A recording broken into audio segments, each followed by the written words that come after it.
and welcome to this week's video. And just to be upfront about this, I could get into a lot of trouble from the camera companies on this because I'm going to dispel a few myths about gear, about technology, and about what really is the most important thing when it comes to photography. And the most important piece of equipment we all own, and that's our eyes. See what I did? That's our eyes. And if we don't learn how to use them properly, then it doesn't matter what was spent on this stuff. The photographs are never going to be great. So let's change that. Come on and I'll show you. So the thing the camera companies don't want you to know is that you don't need a new camera. What you need to do is take better pictures.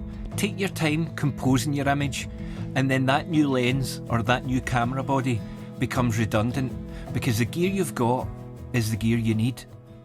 When I first started photography, I thought it was a case of just buying a camera body, getting a couple of lenses and then going up into the mountains to take some photographs. Once I'd done that, all I would need to do is go back, put them into Lightroom, tweak a few sliders, and then sit back and wait for my invitation to Photographer of the Year. It doesn't work out like that, but what I'm going to try and do today is speed that whole journey up for you, because there are some simple tips that you can do immediately that will make your pictures, and I guarantee this, much better overnight. Want to know what it is? Let's go and see. Well, it starts with going out with your camera, funnily enough. Instead of staying at home, watching YouTube, trying to learn more and more about photography, you need to take the plunge, pick up your gear and head out the door. So as I said at the start of the video, there's one piece of equipment that we all have that is essential to good photography, and that's our eyes. And like any piece of equipment, you have to learn how to use them. The scene I'm in just now is a great example of that. Whilst it looks quite nice, there's a lot of greenery, there's some dramatic clouds happening behind me, lush bushes and trees. It doesn't make for a great photograph, even though I've set it up that there's a little bit of foreground in the shot. If this was something that I'd taken home after a day out with my camera, I'd probably mark it for deletion. And that's because it's too busy. And the number one thing about photography is to try and simplify things. Instead of looking like a tourist, you look more like a professional photographer who's taking their time, taking a measured approach to their composition and making sure that they simplify their image and make every element in it work for them. So throughout the video, I'll be throwing photographs up to give you examples of what I'm talking about. But if we go back to my early days of photography, you can see how bad some of my photographs are because I did that thing that we're all guilty of, is you see beautiful, you want to capture beautiful instead of saying, hold on, what actually is it about this image that I like, and what is it that I want to share with the viewer? So here's a great example of what I'm talking about. It's a lovely wee scene. There's a nice wee jetty hidden behind the trees there. We've got a little natural pond of water there, overhanging branches, bit of blue sky in the background. Lots of things to like about this. But it's a very, very busy scene. And our job as a photographer is to try and simplify that, take certain things out of the image and think about where you take your photograph from. So I'm going to give you a couple of examples. I'll take a photograph of the whole scene, which is what most people do when they first start out, and then I'll show you one that is a bit more of a considered approach where we try and get a more creative angle, and we'll see how that turns out. And then we're going to get out of here because still water, no breeze in Scotland is midgey magic. Now this isn't the worst shot in the world, but as you can see, it's very messy around the edges of the frame.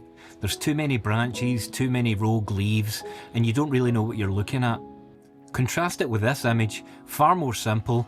You know that your subject is the jetty, and we've even managed to add a little bit of colour to the edge of the frame too. So here's another perfect example of what I'm talking about.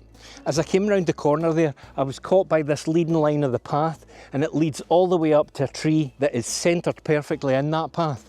So again, if I was taking the tourist approach, I would just raise my camera, take the photograph, and then move on. But I've spent a little bit of time here and I've tried to look to see what the best angle is. And although the light isn't particularly great, because although I'm a professional, I've come out when there's a storm, there's no wind, there's midges, it's dark, and I'm in a forest. So if you want to know how to use aperture priority mode, which is an absolute key in moments like this, I'll link to something at the end of the video. So as before, I'll show you a couple of examples of the photographs. I may have said that, forget me if I did. Again, this isn't a terrible image, but the main focus, which is that tree in the middle of the frame, is far too small. I've even tried to get the little wooden sign in. But in this version, you can see the tree clearly, it highlights that leading line, and we've got again a nice soft foreground there to draw your eye into the image. So I've had to stop because I found a staggeringly good example of what I'm talking about. As I stand here and look out here, this is absolutely gorgeous, and the camera won't do it justice. And maybe a photograph wouldn't either, because I've got too much going on. I've got trees at either side, a lovely gnarly tree here in the foreground, and then in the midground I've got some oaks and trees like that leading into the conifers beyond it, and then we've got a little bit of sunlight hitting the tops of the hills. Sounds absolutely ideal. Again, I'm going to try and take a photograph of the wide scene, and then I'll be a little bit more deliberate about it, and you can see which one you prefer. I'm continuing to try and take good photographs, even though, again, far too wide, too much in the scene, but it isn't a bad image overall. But after a little bit of time, examining what was round about me, I managed to frame this, and this was one of the best shots I got on the night, and I really do like this one. You'll have to pardon me here, but the idiot that I am, I managed to turn on slow motion mode by accident. But basically what I'm explaining here is, your gear is not what makes a great photograph. I know I've said it before, but I'll say it again. Take your time, have a look about, use this road which is taking your eye into the middle of the frame, and try and put that round that picnic bench. I've even shot this one in landscape rather than portrait, in case you think that's why it looks better.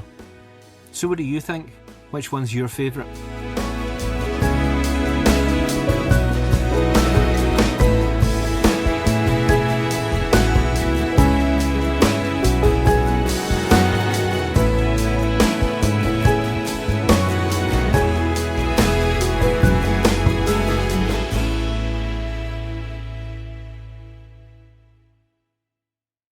So I think that's going to be me for tonight. I'm absolutely eaten by the midges. The light's starting to fail, the wind's getting up and the clouds are coming over.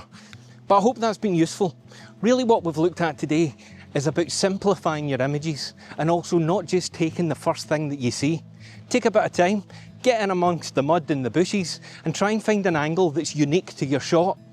If you do what everybody else does and just hold it at eye level all the time, take the big wide panorama shot, it's just going to be boring and confusing. So be a bit more thought-provoking in your images, simplify, simplify, simplify, and then enjoy yourself. Again, now I've mentioned a couple of times through the video, I was shooting with my 24-70. The same rule would apply, even more so with a wider field of view, because that lets more things into your images, and I've shown you some examples of how I've coped with that throughout the last year or so. So guys, if you've enjoyed it, please consider giving me the thumbs up, and maybe even hit that subscribe button, and I'll see you in the next video. Thanks for watching. Bye.